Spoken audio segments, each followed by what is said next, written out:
In the year 1917, the First World War was at a standstill. Both the Allies and the Central Powers had resorted to trench warfare, effectively causing a bloody stalemate. The two coalitions were constantly looking for ways to break their opponent's resolve and end the bloodshed. One of the more terrifying methods conceived of was chemical warfare. The French were the first to exploit this new tactic.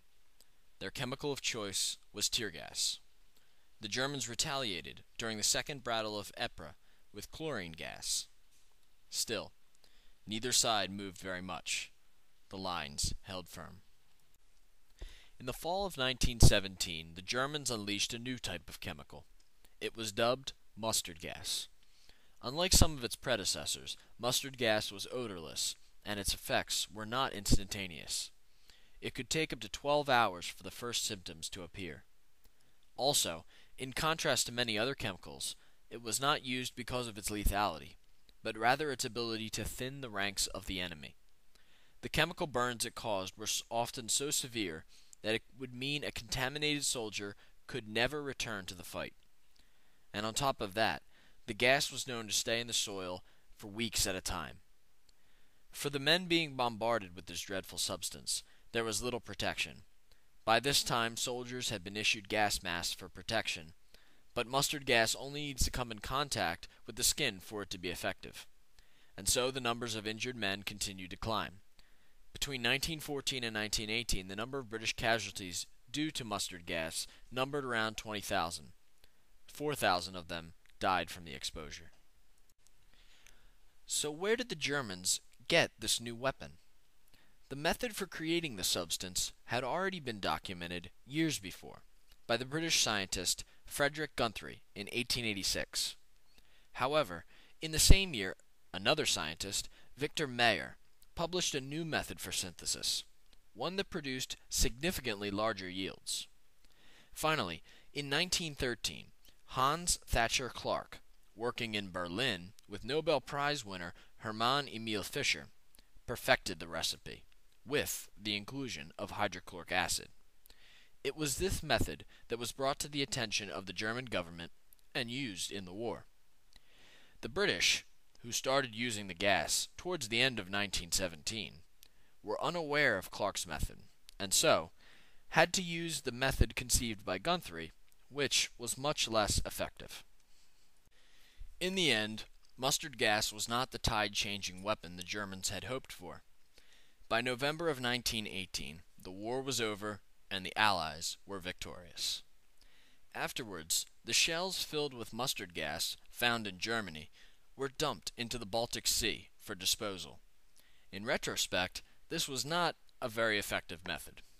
To this day, shells are still being discovered, washed ashore, and traces of the sulfur mustard sometimes rise to the surface, killing the local wildlife and injuring the locals. Today, chemical weapons, like mustard gas, are banned from production and use in warfare.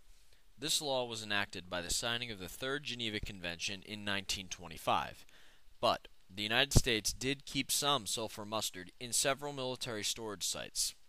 These were kept mainly for scientific research, but recently the military has begun destroying what was left of our stockpiles due to the mandate of the Chemical Weapons Convention. At present, the U.S. has destroyed over 70% of these weapons.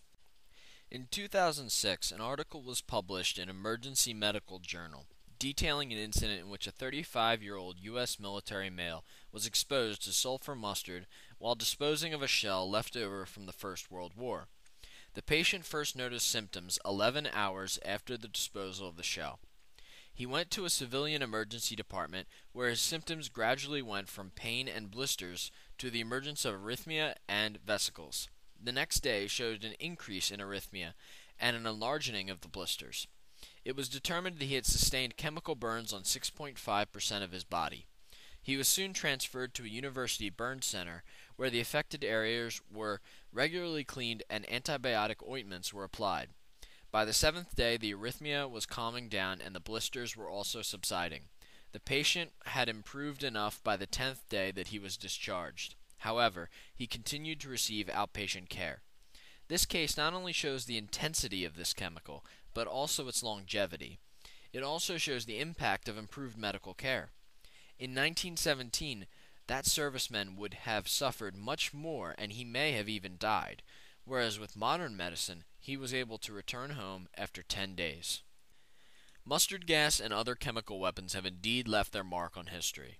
However, it seems that the world is finally getting serious about controlling and disposing of them. But unfortunately, it will take more than bold speeches to make sure that the devastation of 1917 never returns. Hopefully, we will one day be able to ensure a world free from these destructive substances.